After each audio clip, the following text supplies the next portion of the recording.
What's going on, chess lover? This is Maurice Bishop Chess, and y'all know my slogan: life is a game of chess. Man, I got a very entertaining game that I would like to show y'all.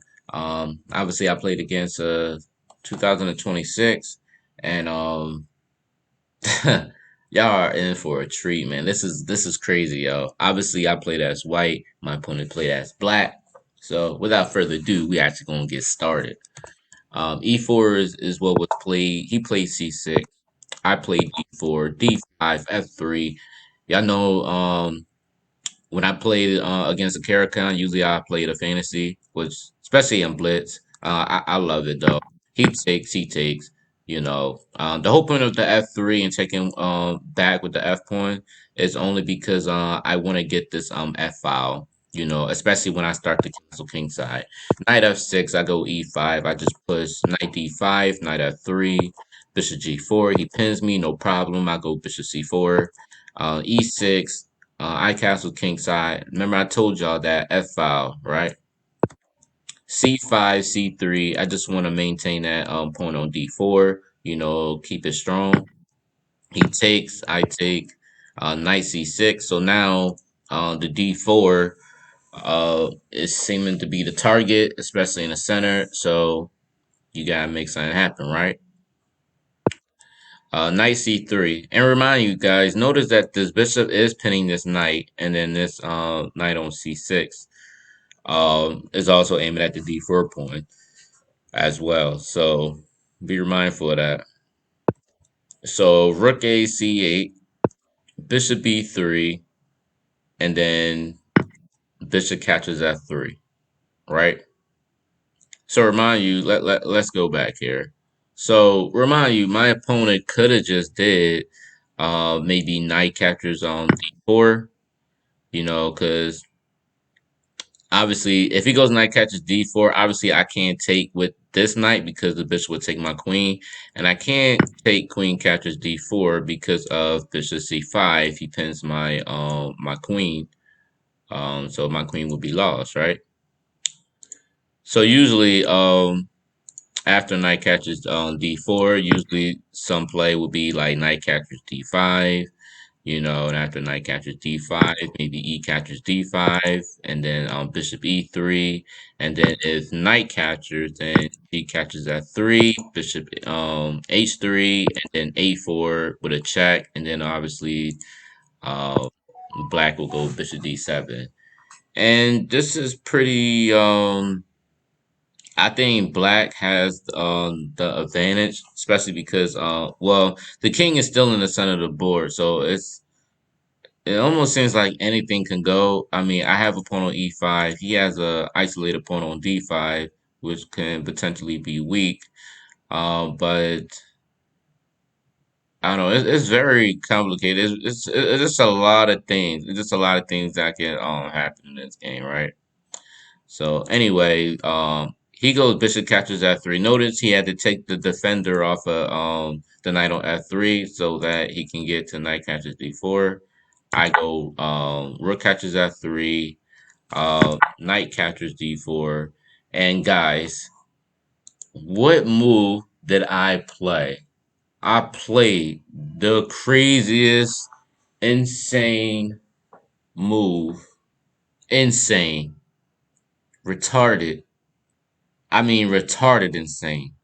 What move do you think that I played in this? I give y'all 3 seconds to think about it.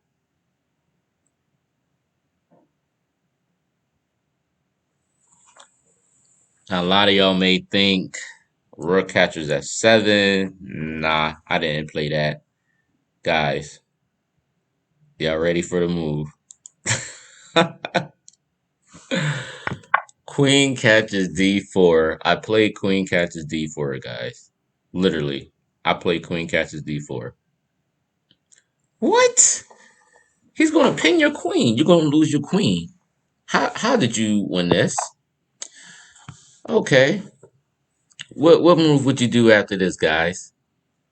Most of y'all probably would be like, ah, shoot, I lose the queen, so I might as well just go take a piece, right? Queen capture C5 or something. No, guys. You know what I did? I played Bishop A4 check. That's what I played. Now look at this, guys. This is a very, very critical position for black. Very critical. He had to play something that would be like, I don't know, like he has to play very, very smart. Like this has to be very precise, right?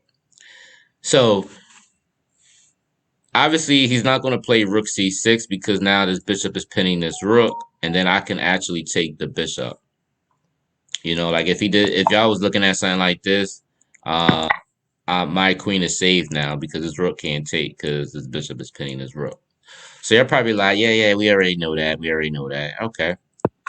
So what did my opponent did? My opponent played King E7. King E7 is what he played. Now, honestly, I believe the move that really would have saved him was actually King F8. I think King F8 would have really saved him. Because even after this, this is pretty much over. And the crazy part, look, guys, like I already saw the move. I already saw Bishop C5, but I just wanted to take a chance. Um, I just wanted to take a chance just to see if I can. And pretty much what I'm doing, guys, I'm trying to build up my tactical abilities by trying to fall in certain traps and then figure out if I can get out of certain things. But I won't do it unless I feel as though there's something that I can do. So I've been looking at a lot of tactical puzzles and just a whole bunch of other things. You know, people jumping into traps and finding a way to do something about it. So plus I wanted to make this interesting for y'all.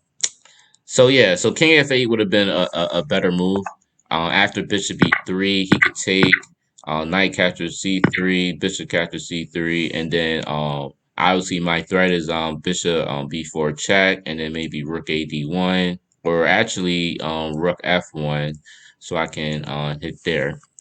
But a lot of that stops because of B5, so I just can't automatically just go Rook F1 because after that it's not going to work. We can actually, Black can actually take this pawn and he can give up this thing because after that, you can't mate him. You're not going to be able to mate him. You ain't going to have enough pieces to do it. But the whole point of B5 is obviously if I take, then he wins his light square bishop. So obviously I wouldn't be able to take. So, which is why bishop E3, queen B6 check, and then king H1, and then B4. Um, Bishop D2, and then Black is pretty much okay after that. Um, Black will actually win this game. He got too much space, and White really, it's going to be very difficult for White to even win this game. So I think my opponent, he would have been okay if he would have played King F8, but he didn't. He didn't do it. I was shocked, but he didn't do it. My opponent played King E7. What is the next move? What do I do after this? Give y'all 3 seconds to think about it. What do you think I did? My queen, you gotta think about it. Like, my queen is already pinned, guys. You know what I mean? So my queen can't move anywhere. So now this becomes like, it has to be very accurate. What can I do? It has to be very accurate. 3 more seconds, guys, to think about it. What's the next move I do? Right. Bishop G5 is what I go. F6. Now, you also got to think precise about this. Obviously, I don't want to go E captures F6 because, he could take back when Knight captures F6 and he's pretty much okay. So, in order to make something right, to make it precise, I got to take this Knight off with check. Take it off with check. My opponent takes with the queen. And then I go E captures F6 check. He takes Bishop captures F6 check, and then King F6. I mean King F7. So look at this, guys.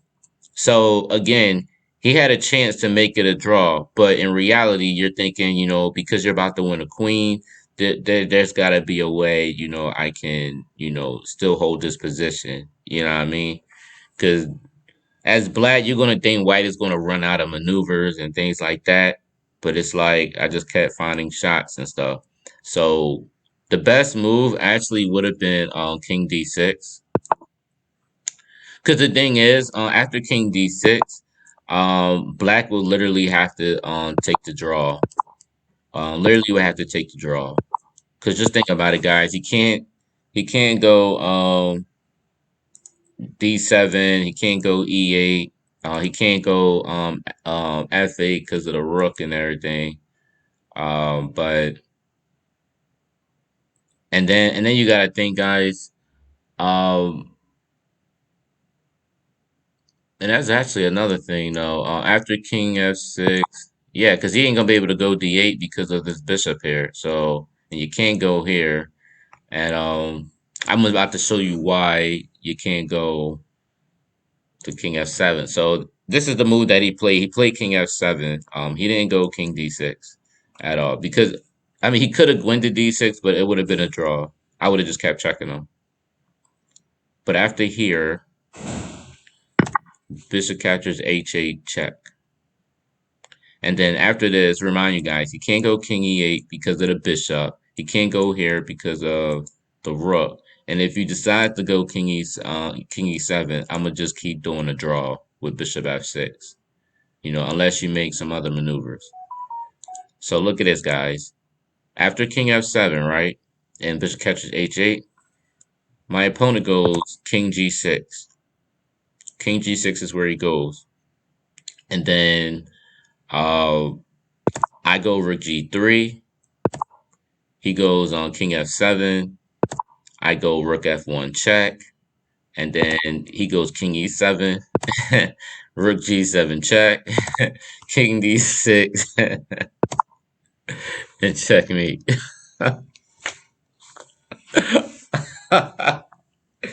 Guys, this is like crazy, crazy, guys. This was crazy. But look at this. I had another way to actually had another way to get him when I look back at it. I had another way to do it. So after King G6, guys, instead of going Rook G3, I could have just went Rook F6 check.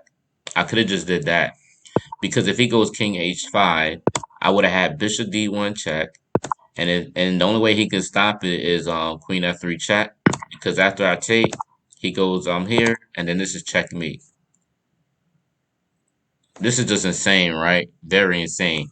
My queen didn't do not one thing but stay there. Stay there and just let all the rest of the minor pieces do all the work. Guys, man, I hope y'all enjoyed this video. I hope you enjoyed this game. Like, very retarded, insane, like crazy, guys. But if you like this video, please like, please share, please comment. Make sure you turn on your notification button so you can get more crazy, insane content of the chess games. And also, guys, don't forget to subscribe. All right, y'all.